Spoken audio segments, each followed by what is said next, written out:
Welcome to part 3 of our Alaskan adventure.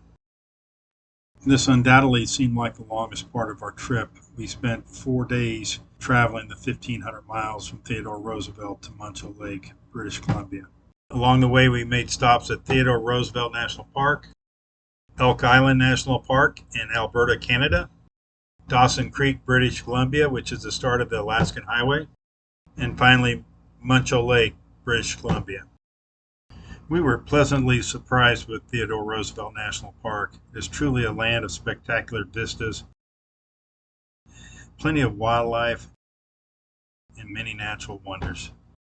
Unfortunately, I misplaced my video camera at the park, so we'll be showing some still pictures that Tracy took. The park is in the Badlands of western North Dakota. The Little Missouri River runs through the park, providing ample water for the wildlife. The park is known for its several herds of wild horses. There's lots of buffalo. It seems every trail we went on we had to dodge buffaloes. We even had buffalo coming through our campground. Other wildlife included turkey, lots of turkey, plenty of pronghorn, a few coyotes, lots of prairie dog towns, and a nesting pair of golden eagles. The park even has a petrified forest. We really enjoyed our stay at Theodore Roosevelt, but now we have a 670-mile drive to Elk Island National Park in Alberta. Elk Island is known for its conservation efforts with the Plains in the Wood buffalo, as well as its trails through the beautiful aspen and birch forest. So we're starting the Simmons Trail in Elk Island National Park, just east of Edmonton, Alberta. So it's a trail that's supposed to have our best chance to see moose as well as possibly some other large animals. Our first difficult crossing, a fallen cottonwood tree.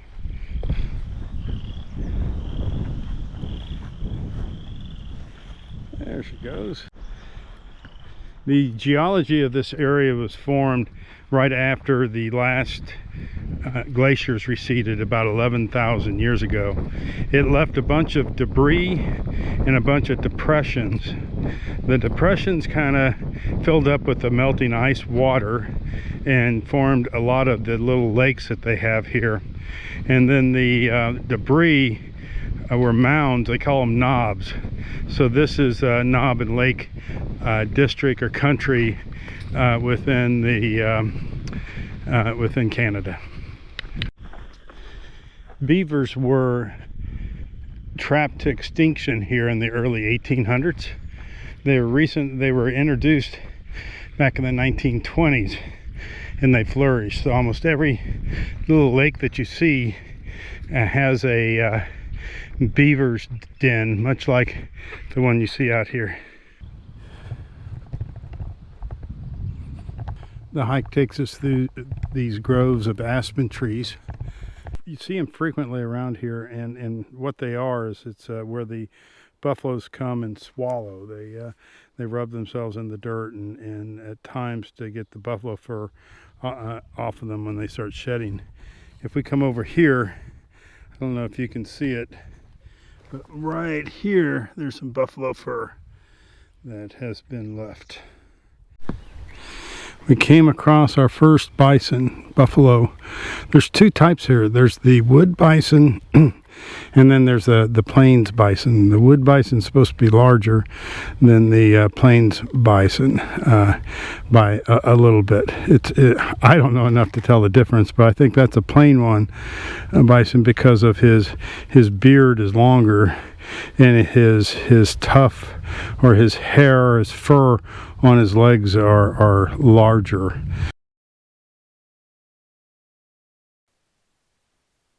We didn't get a lot of time to spend at Elk Island, but it was a pleasant respite from the boring and monotonous drive through the plains of southern Manitoba and eastern Alberta.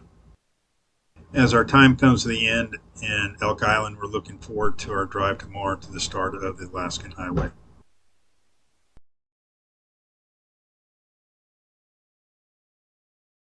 The official start to the Alaskan Highway, mile 0.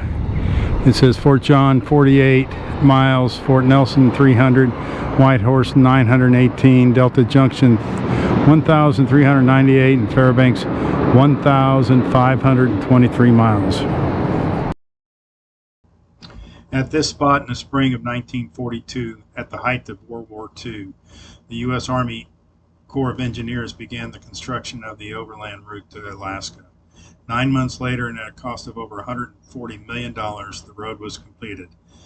This is a road construction feat unsurpassed in modern times. 11,000 troops and 16,000 civilians were employed on this project. There are 133 bridges and 8,000 culverts embedded in the 1,523 miles of gravel highway. Over this lifeline to the northwest, thousands of troops, food, and war supplies have been transferred.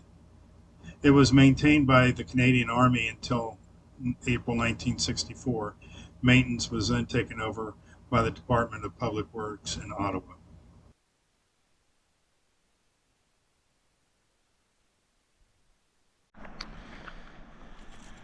This is our site at the Tesla River Regional Park. It's along the Tesla River, which is right behind the camp here. It's a very nice camp, very nice setup that they have here. There's no water, no electricity, no hookups. So here, this is the Tesla River. It's running pretty muddy and high right now. I had some pretty significant rainfall here in the last few days. So anyway, we're going to try to fish this here a little later. We stopped at the Tesla River Services and Camp. It is world famous for its cinnamon rolls. So Tracy and I both got a cinnamon roll, and they're both very excellent. It kind of reminds me of the cinnamon rolls that they had at the Frontier restaurant in Albuquerque when I was going to college there. This is Summit Lake. This is the highest point on the Alaskan Highway. The altitude's about 4,200 feet. It's at a latitude about 59 degrees north. So it's pretty far up here. It's still frozen and it's quite chilly. As you can see, there's lots of ice on the lake. Absolutely beautiful views. Summit Lake was back up here on top of this. Another view from the side of the road. This is again, Summit Lake is on the left way up here, so we're a little further down. This is such beautiful views here.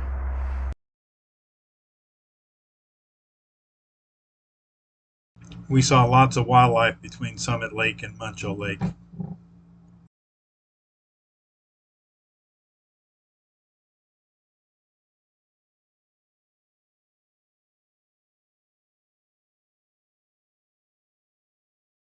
We spent one night at Muncho Lake at Strawberry Flats Campground, which was just awesome.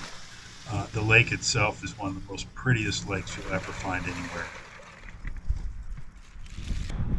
The ice is pretty wild, how it makes this. Not quite certain how it does it, but it's like 100 million little icicles all hung together here. Here's a view of the lake from, it's not the complete north end, but it is closer to the north. We were way down on the south end of the lake. As you can see, it's pretty frozen up here. Muncho Lake means big lake in the Kasaka language. At 12 kilometers long, 7.5 miles, it's one of the largest natural lakes in the Canadian Rockies. As this video comes to an end, we'll show you some still pictures of this beautiful lake.